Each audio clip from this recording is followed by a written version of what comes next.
What is up, everyone? This is Nishi from MST.TV here, and in today's video I am bringing you guys another Market Watch episode. So over the weekend we just had two somewhat big events in the UDS Championship and Pro Play Tour, which has kind of given us like our first taste of what the meta is shaping up to look like.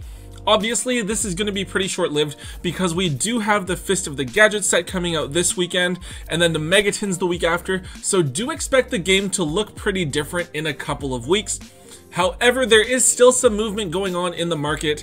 Actually, like a bunch of the cards that I'm going to talk about here today are some pretty obscure ones that maybe you guys weren't aware of, so hopefully you guys find this video informative. Obviously, with so many reprints coming up and people unsure of what the meta is going to be when the new World Premiere cards come out, these prices aren't necessarily going to stick necessarily for that long. But yeah, let's jump into it and take a look at what is going on. Alright guys, so first up here we have Gizmek Orochi, the Serpentron Sky Slasher. Now when I talked about this card a little while ago, I thought that this card was going to stay pretty cheap and float anywhere from like that $5 to $10 price range. I was definitely wrong. The card did see some play over the weekend. At first I thought it was just going to see play in like those Grand Maju to Aiza decks, which is why I thought the card was never really going to get that much attention because that deck feels really niche.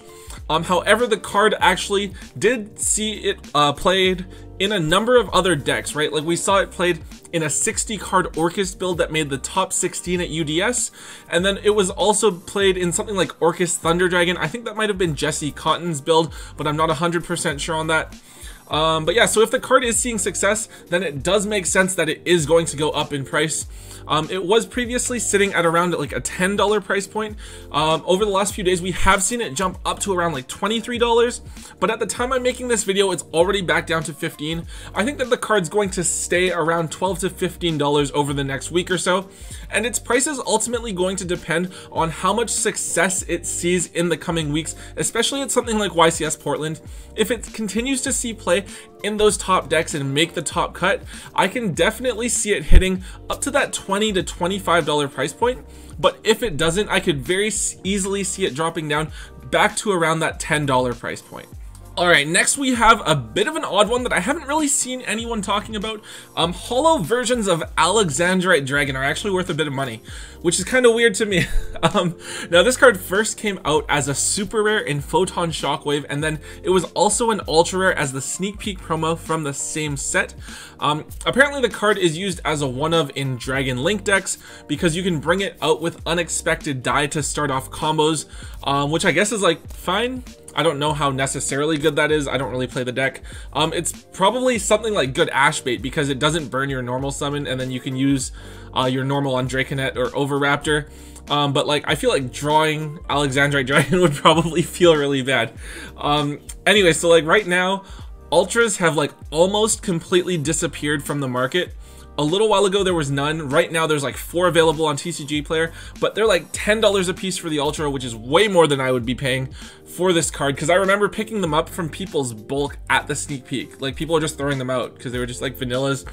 The supers aren't too bad, right? You can get them for like $2 to $3, but still it's something that's worth like taking out of your bulk if you can find them there, because I know I have a few like sitting around somewhere. I just have to grab them. However, you also should know, if you guys want to play the card does have like a bunch of different common prints, so if you are looking to play it, I would very highly recommend just play the common version, sell the holo versions while they are worth some money, because those prices aren't gonna stay up there. Okay, so now we have, I guess, what's kind of like the follow-up to Alexandrite Dragon. We have Unexpected Die. This was definitely unexpected. Like, I didn't realize that this card was actually worth a bit until maybe like an hour ago.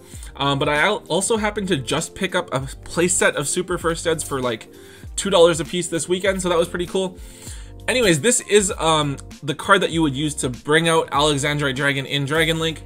Like, the card does require you to have no monsters on the field, so it's probably something like that you're gonna do right at the very beginning of your first turn. unless your opponent like ogres you at a really opportune, like convenient time, but I don't know. Anyways, this card was not reprinted in the Megatins from its year, so there is only one holo print of the card, which was the original, and right now that holo print is going for a minimum of $7 to $8 on TCG Player a piece. However, you are also able to grab commons for only $1 since they were included in that Dino Smashers Fury structure deck that a lot of people opened up. Honestly, even though like I got them for pretty cheap, if I do have the chance to move my set for like 20 bucks, I would definitely do that and just play the commons instead if I do decide to play it. I do feel like the card's going to see play in something else. Like I feel like it's just a free way to bring out a body, so I think that the card will be useful again at different points in the meta. But at the same time, I feel like it's the type of card that is going to be reprinted in Dual Devastator and get that extra holo print, so I would personally just sell it for value while you can do so right now. Alright, so next up we have Galaxy Serpent, which is amazingly another vanilla monster. First time I ever covered 2 vanilla monsters in a Market Watch episode, but who knows, crazy Yu-Gi-Oh times we live in. This is another normal dragon type monster, but this one's a tuner. So this is the one that you can summon off of Unexpected Die, but more likely you are summoning it off of Draconet, because from there you can make Ib the World Chalice Justiciar, and you just start your whole Guard Dragon combo from there. Just like Alexandrite Dragon, this card was only holo in its original print, which was way back in Judgment of the Light, and then it was also available as an ultra rare sneak peek promo from that set. This card's still pretty cheap, but like I just want to point it out because the ultra rare is currently like $4 and the super rare is like $3, which just seems kind of silly to me for this really tiny vanilla monster when you can play it common as well. Just something that I think you guys as players should be aware of if you happen to have them lying around somewhere, or maybe you can grab them for cheap. Yeah, move them while you can.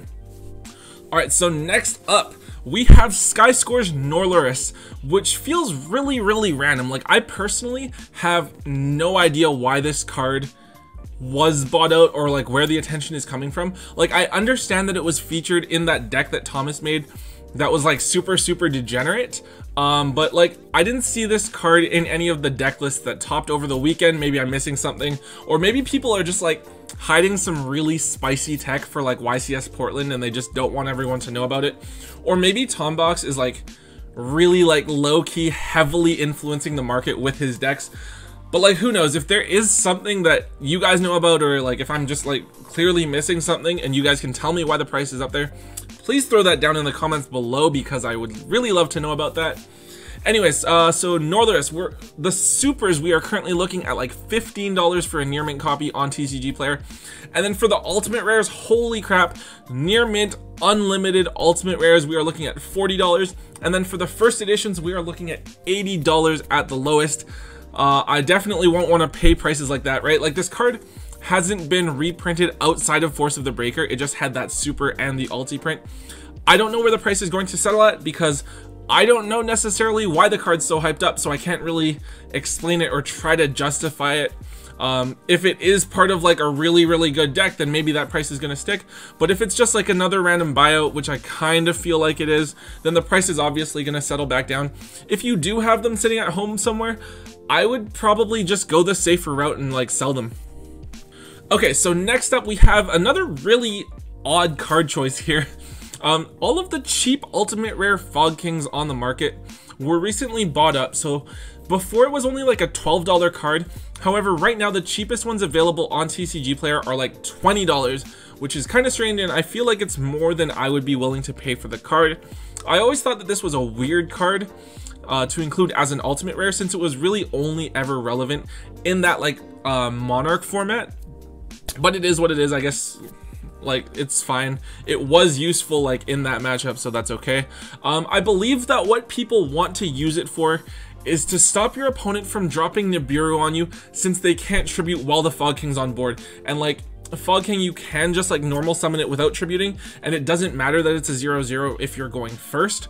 But like honestly, this just seems so bad. Like, for one, you probably can't search Fog King. Like, you're probably not playing something where you can get the Fog King out of the deck when you want it. Two, the card isn't something that I want to waste my normal summon on, right? Like, I probably want to play something better to start my combo off. I want to summon Overraptor, I want to summon Draconet, I want to do something other than put out this Floodgate and then like kind of stop myself from fully comboing off. Like, I feel like the best time to drop this card would be to special summon it off of Yugioh. But like, if you've made Yugioh and they have the Nibiru, they've probably already used the Nibiru. So like, I feel like that's not an optimal time either. So it's kind of like, who knows? Maybe someone's seeing something that I'm not, but like, I don't feel like this was a great card for people to be buying. But yeah, this is definitely a card that I would stay clear of. Like, sell it if you have it, but don't buy it. Like, if you can buy it for like 10 bucks or something, then I'd go ahead and pay that, but I really wouldn't go out of my way to pick it up. What you guys should know is that you can get, if you really want to like just have the copies available, you can get the reprint ones from Battle Pack 2 War of the Giants. It was like an ultra, and it's only like $2 or something. So I'd feel a lot safer buying and holding on to like the ultras rather than the altis, especially when its viability is really up in the air. Okay guys, so really quickly here, I know you guys are probably already aware of this one, but Soul Eating Overraptor is currently like a $13 Structure Deck super rare card, which is honestly insane because that's like more than the cost of the Structure Deck itself, which is really crazy to think about. This card has gotten a lot of mileage because you can use it in those combo decks to dump Carbonetin, summon Flamvelguard, and then make Ib, or you can also use it in those Dino True King decks where you can dump something like Overtex and then search Double Evolution Pill, and then you kind of make your plays from there. So there's more than one deck that's doing well in the current meta that can abuse it, which is probably a big factor as to why the card has gone up higher in price. Like, we did see Dinos top at the UDS this weekend. But yeah, I feel like for those of you that still have the card, those of you that are holding onto it probably have it from when you like open the actual decks and you've been using them for quite a while, which is pretty fair. I don't generally see people being like really eager to move their sets. If you really want to play the card, go ahead and pick them up. Like, maybe try to trade for them if you really have to. I'd feel kind of bad spending like $40 in cash for a set of like Structure Deck super rares. But the other thing is that like, I don't really see a place where the card can be reprinted anytime soon. I mean, it could see a reprint in like an OTS pack, but that's still gonna be a couple of months away. Alright guys, next up we have Prohibition.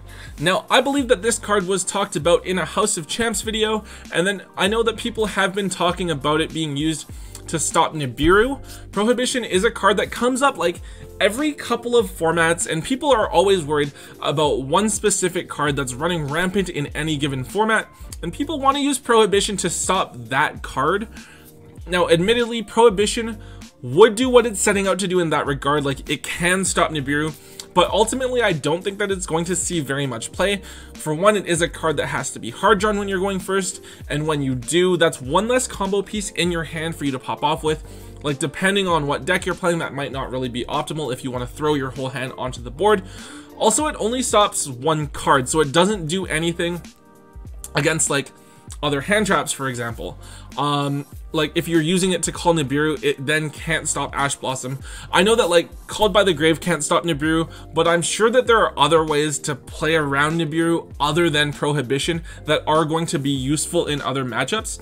And I think that like, as a result, Prohibition isn't going to see very much play. Like, I like side deck cards that I can use in multiple different matchups and like that are going to answer different cards. I don't want something that's specifically just going to stop that one card, but that's just like my personal preference, and that's what I think is going to happen personally.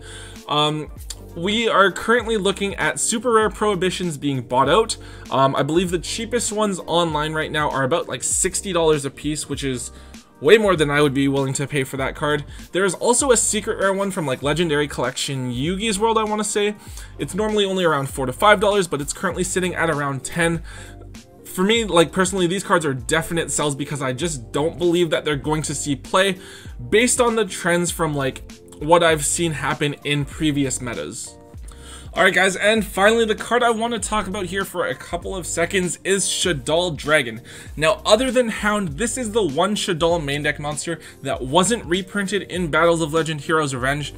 And what's happening is people are gradually picking up their copies of Shaddoll Dragon just on the off chance that it isn't included in the Shaddoll structure deck coming out and doesn't get reprinted before then. Now, don't get me wrong, if it isn't included there or reprinted between now and then, Dragon could very well be a $20 rare. But honestly, like, thinking about it just kind of logically, like, Dragon has to be reprinted in either the Shaddoll structure deck or an OTS pack, so I feel like it's really just a waste to buy this card right now, especially when Shaddoll isn't really doing much of anything. Like, if you want to play Shaddoll for the next few months before they get the structure deck stuff, like, feel free to, but if you're buying it for the sake of trying to, like, invest in something, Shaddoll Dragon is definitely not the answer here. We have seen a couple of very similar things happen. We actually saw DDD Oblivion King Abyss Ragnarok right up until like a week before the list for the structure deck was leaked. That card was like a $7 to $8 card because it was like an important card in the deck, but people thought that it might not be included, but like ultimately it was. I think Savant Thomas is the one that didn't get included, but like that didn't matter too much because DDD was hit by Master Rule 4 and it never really recovered from there. The other one that comes to mind is Necroz's Cycle. Like, we knew that Necroz's Cycle was getting reprinted in the Battles of Legends set, but still people went ahead and we're buying out rare copies of Necroz's Cycle before that secret reprint officially came out. And like, honestly, that just doesn't really make sense to me. Like, it's not a smart buy. And if you have it, like, Shaddoll Dragon, I think it's a card that if you have it lying around, you can get a few bucks for like this random rare that you happen to have. And if you have like excess of them lying around, I would go ahead and move them. Just wait for like the inevitable reprint. Alright guys, that is it for this video from me. We talked about a lot of really weird, different kind of cards today that are kind of cool. Again, it is kind of like a weird point in the market because we have such big changes coming over the next couple of weeks, but do be sure to stay tuned because as those changes are coming, I will be bringing you guys those regular market watches so that you guys are always up to date. One thing that I don't like doing though, is I don't like covering the same cards repeatedly in like subsequent market watches. I feel like if a card is like a $50 card and then it goes down to 48, like you guys are able to follow that yourself and there's not really a point in me covering that for you guys because you guys, subscribers to MST.TV, you guys are definitely some of the smartest viewers around, right? Also, I know a few of you guys have been asking about Megatin discussions. What I am wanting to do is wait a little bit longer because I want to see what's going to be included or not for sure in the Megatins before I make my recommendations. We have like a very tentative list right now, but I'd love to see just a few more Megatins open to have a like 100% idea. There is a lot that I want to discuss with you guys though, and honestly, I feel like the Megatins are one of the most absurd products to have been released within the last few years. As far as sealed products go, they are absolutely insane. You guys will see in the video that I'm coming up with probably on Friday of this week. If you can pre-order cases of the Megatins, I would go ahead and do that now because they are really insane in terms of value. But yeah, that is going to be coming to you guys later this week when Tombox is at YCS Portland, so hopefully you guys will see him there. Also, hopefully you guys enjoyed this video. Be sure to give me a thumbs up if you did, and be sure to comment down below anything that is going on in the market that I may be missing. I'd love to cover it in the next little while, and of course, make sure that you guys hit that subscribe button to check out all of the regular content from MST.TV. And yeah, until next time, don't forget to hold on to your MST.TV.